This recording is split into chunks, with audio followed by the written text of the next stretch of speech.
Coucou tout le monde, j'espère que vous allez bien. Moi ça va, je vais super bien. Donc aujourd'hui on se retrouve pour une nouvelle vidéo. Une vidéo cuisine. Vous avez été nombreuses à me demander de faire une vidéo où je prépare le soup kanj. Aujourd'hui je vais vous montrer comment je le prépare. Je tiens à préciser quand même que chacun le fait à sa façon. Et j'aimerais d'ailleurs savoir comment vous le faites vous. Dites-le moi en commentaire. Voilà, je vous laisse avec la suite et on se retrouve tout de suite après. À toutes. Donc pour faire le soup kanj, vous allez avoir besoin le poisson, 2 crevettes, la viande de veau. Le kanj c'est la base, le gombo c'est la base du plat en fait, c'est obligatoire. De l'aubergine en mer, je mets un piment frais, patates douces et des oignons. Après vous mettez sel, poivre, du jimbo aussi. Donc je vous explique. Pour faire du soup kanj, si vous voulez, vous pouvez mettre uniquement le poisson ou sinon que de la viande ou sinon vous pouvez mettre tout ça. Donc moi j'ai déjà fait du soup kanj avec juste du poisson et le reste des légumes. Pas de crevettes ni la viande. Mais là aujourd'hui, vu que je filme, je préfère vous montrer avec plus d'ingrédients possible. J'avais oublié l'huile de palme, ça c'est la base, vous êtes obligé de mettre parce que sinon c'est pas du soup kanj. Soup kanj sans l'huile de palme, ça n'existe pas. Donc je tiens à préciser que soup kanj c'est une recette que chacun le fait à sa façon. Parce qu'il y en a qui vont rajouter la tomate, ils vont rajouter du yet, ils vont rajouter du ged, ils vont rajouter plein de trucs. Et donc moi je le fais à ma façon et je vous montre comment je le fais à la maison. Vous êtes libre de le faire vous à votre façon. Donc c'est parti. Avant tout je vais vider le poisson parce qu'il n'a pas encore été vidé et décortiquer les crevettes. C'est parti.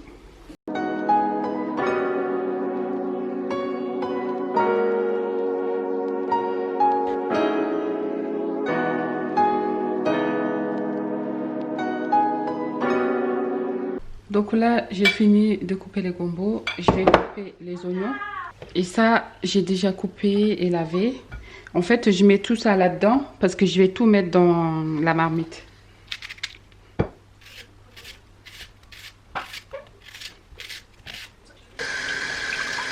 Après, là, je vais venir tout mettre.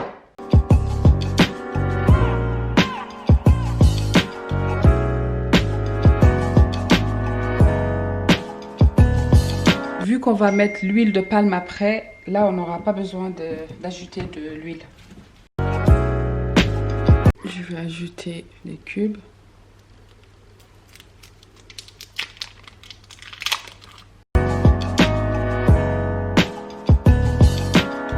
Je vais ajouter du sel, poivre et ail.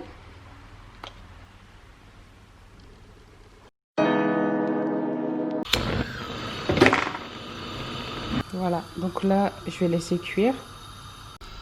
Et l'huile de palme, je les mets toujours à côté. Comme ça, ça va fondre.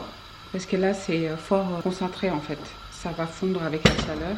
Donc là, j'ai mis de l'eau pour faire cuire le riz. J'ai utilisé le même riz que de la dernière fois. Le riz, je ne sais plus comment ça s'appelle, je vais vous montrer.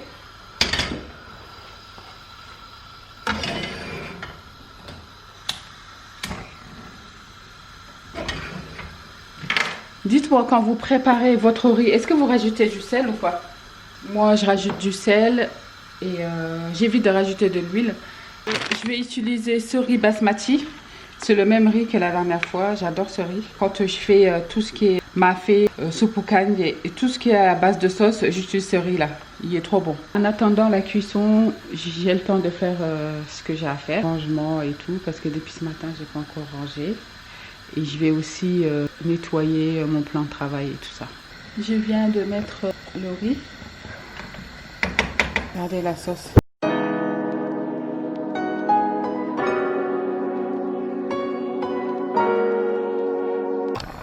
Donc là, je vais sortir le poisson pour enlever les arêtes.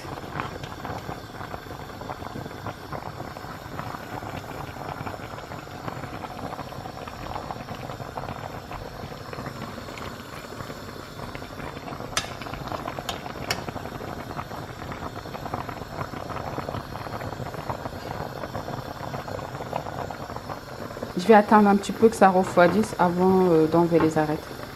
Voilà, et après je dois remettre dedans. Le riz, il est presque cuit.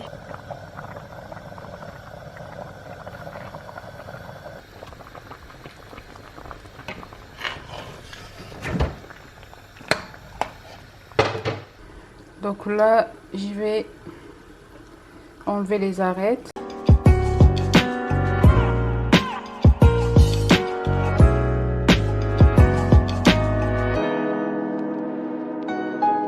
Je vais sortir les patates douces. Je cuis.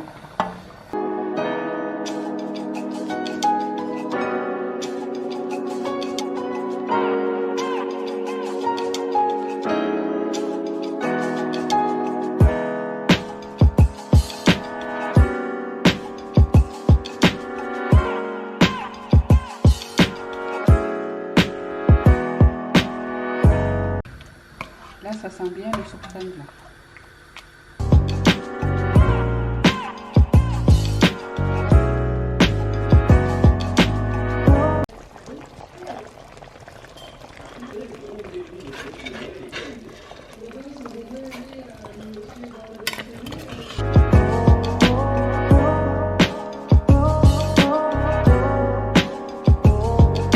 Voilà, c'est la fin de la vidéo. Dites-moi en commentaire, vous, comment vous préparez le soupe kang et comment vous l'aurez fait, vous. Et voilà, n'hésitez pas si vous avez des questions aussi.